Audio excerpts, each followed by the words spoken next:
आइए आज class 10th UP board part 3 है द गंगा। पार्ट का नाम है द गंगा। इसके राइटर हैं पंडित जवाहरलाल नेहरू।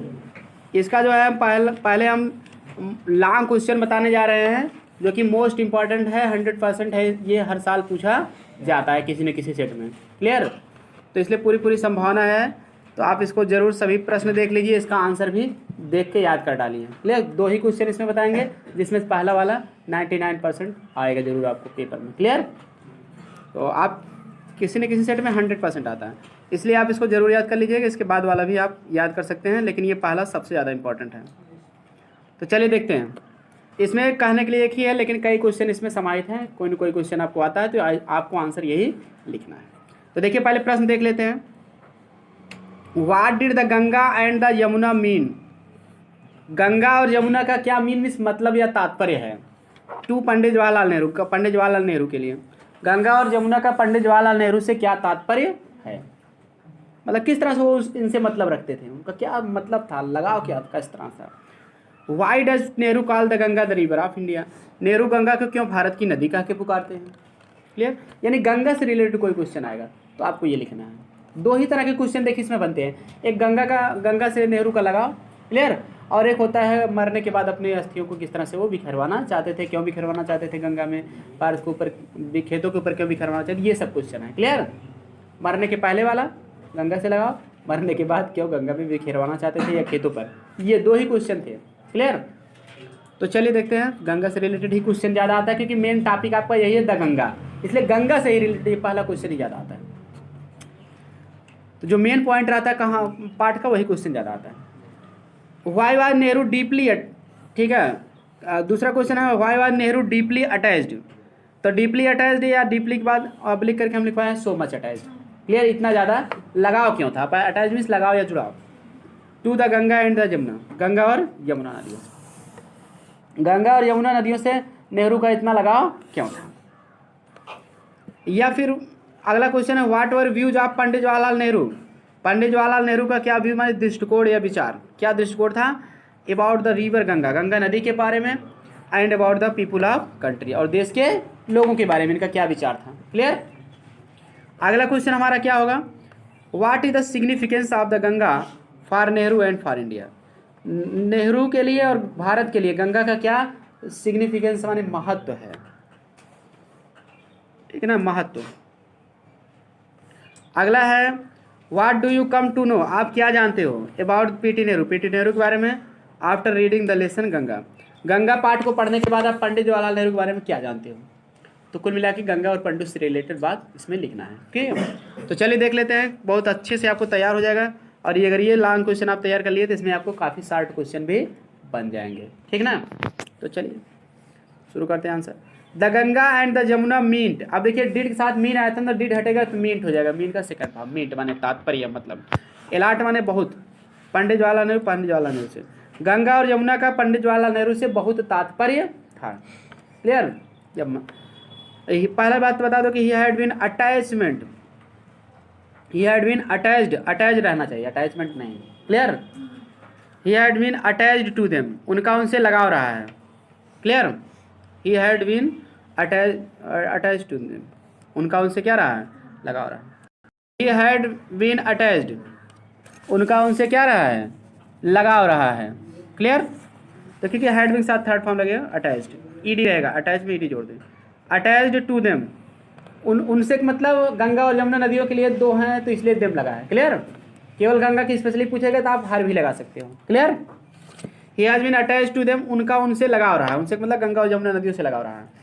एवर माने हमेशा से ही, सिंस चाइल्डहुड अपने बचपन से, एवर मीन्स हमेशा, सिंस चाइल्डहुड अपने बचपन से, तो हो जाएगा उनका उनसे अपने बचपन से ही हमेशा क्या रहा है, लगाव रहा है। इस तरह से हिंदी समझते रहोगे ना, भूल जाओगे अंग्रेजी तो बनाकर भी लिख सकते हो, लेकिन हिंदी भूलोगे तो क्योंकि हम अंग्रेज कभी नहीं हो सकते हैं कि अंग्रेजी ही निराल हमारे दिमाग में रहेगी। ठीक है? हिंदी सहित याद करेंगे तो हिंदी के माध्यम से अंग्रेजी भी रहेगी। क्लियर? इसलिए कोई भी प्रश्न याद करो तो हिंदी जरूर समझो। क्लियर? तो he had been attached to them ever since his childhood, उनका उनसे हमेशा अपने बचपन से ही क्या रहा है, लगाव रहा है। हिज अटैचमेंट ग्रोन, उनका लगाव बढ़ता गया। क्लियर?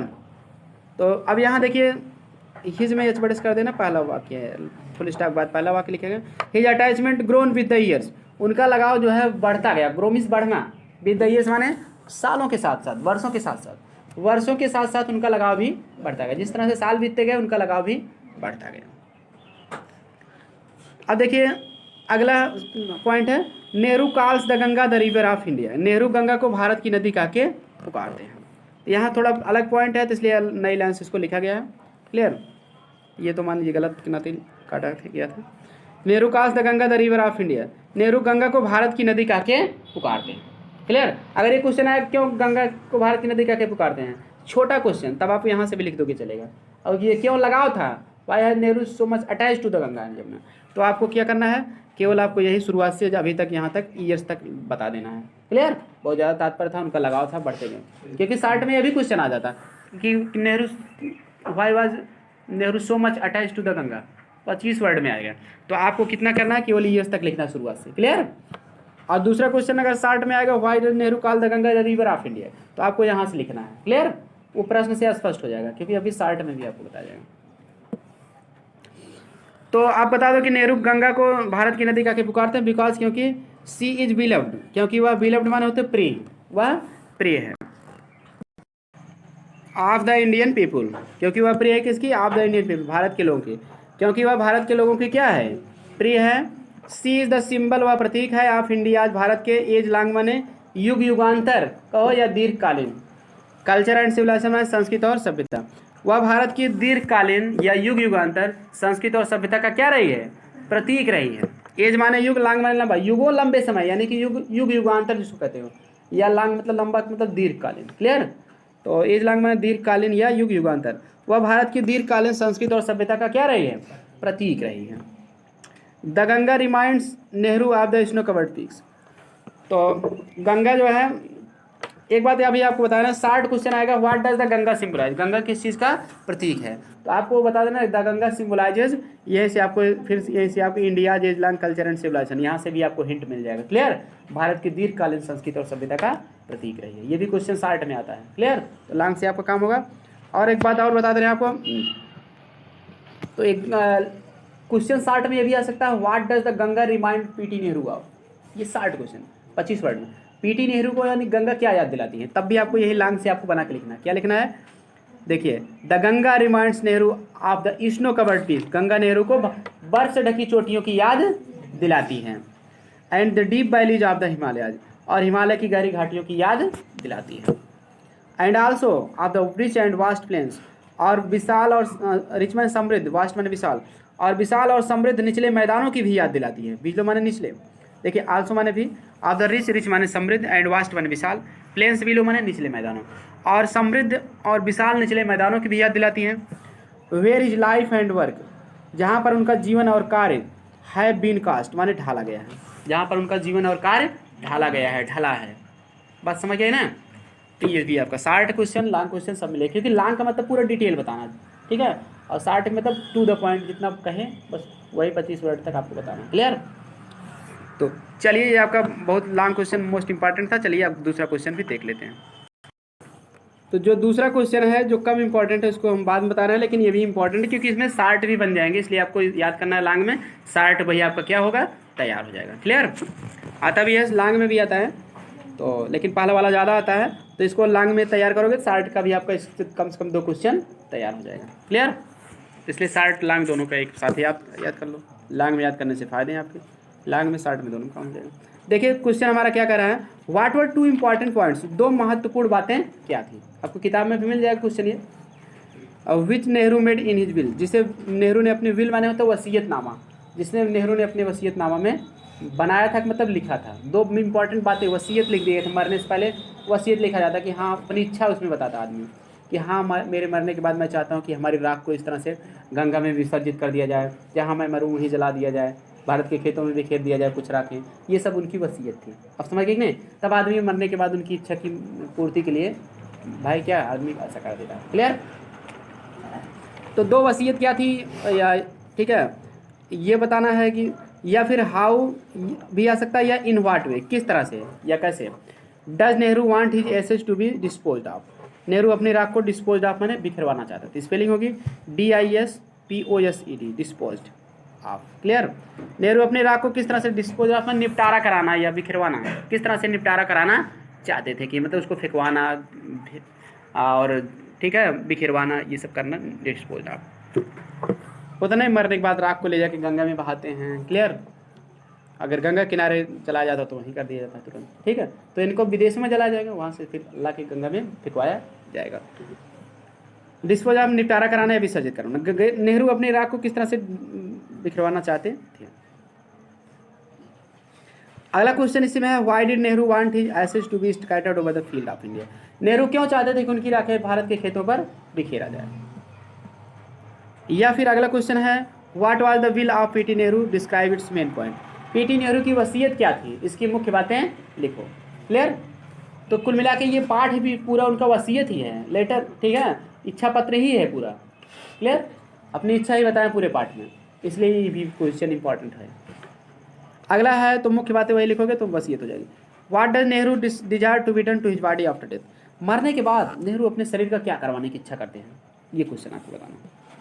चलिए, तो सारे क्वेश्चनों का आंसर एक साथ। तो देखिए, the two important points which Nehru made in his will are as follows. दो महत्वपूर्ण बातें which Nehru made in his will, जो नेहरू अपनी वसीयतनामे में लिखे थे या बनाए थे, आर एज फॉलोज माने हुए निम्नलिखित हैं। अगर लॉन्ग क्वेश्चन पूछेगा तो ये वो टू इंपॉर्टेंट पॉइंट्स आपको बताना है। अगर शार्ट पूछेगा तो इंपॉर्टेंट पॉइंट वगैरह कुछ नहीं बताना, डायरेक्ट जो पॉइंट पूछेगा दोनों में से कोई एक बात पूछेगा, वही आपको तुरंत क्या करना है, एक दो करके इसलिए लिखवाए हैं, आप उसको क्या करिएगा, लिख देना। क्लियर।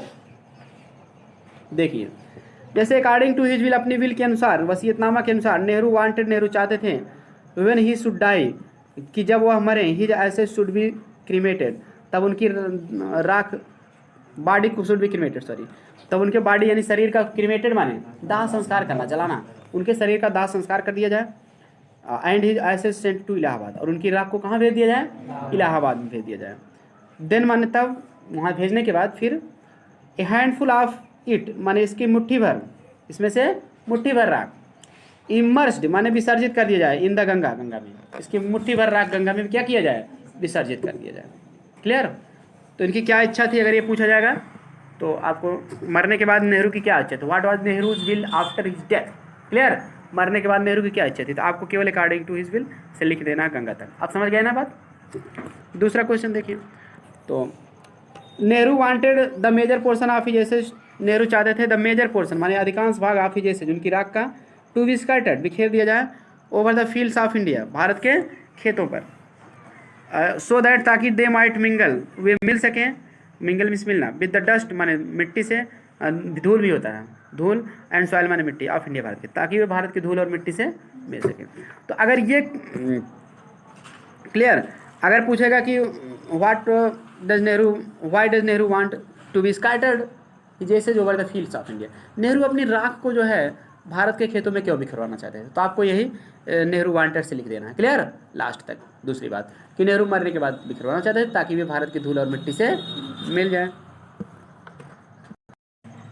तो इस तरह से ये दोनों लॉन्ग क्वेश्चन थे इस पार्ट के कंप्लीट। यही दो ही क्वेश्चन आप तैयार कर लोगे तो आपका एक इस पार्ट से जो भी क्वेश्चन आएगा एक भी नंबर नहीं कटेगा लॉन्ग में। तो आज की वीडियो में इतना ही। अगली वीडियो में हम इसका पूरा शॉर्ट आंसर टाइप क्वेश्चन बताएंगे। तो इसलिए आप चैनल को सब्सक्राइब नहीं किए तो कर लो, अब घंटी दबा लो, बेल आइकन, क्योंकि ताकि जैसे ही वीडियो डालूँ आपको नोटिफिकेशन उसका अपलोड करते ही मिल जाए। और दोस्तों के साथ ज़्यादा से ज़्यादा शेयर कर दो, ज़रूरतमंद लोग पढ़ सकें। हमें दूसरों की भी मदद करनी चाहिए, स्वार्थी नहीं होना चाहिए। मिलते हैं नेक्स्ट वीडियो में।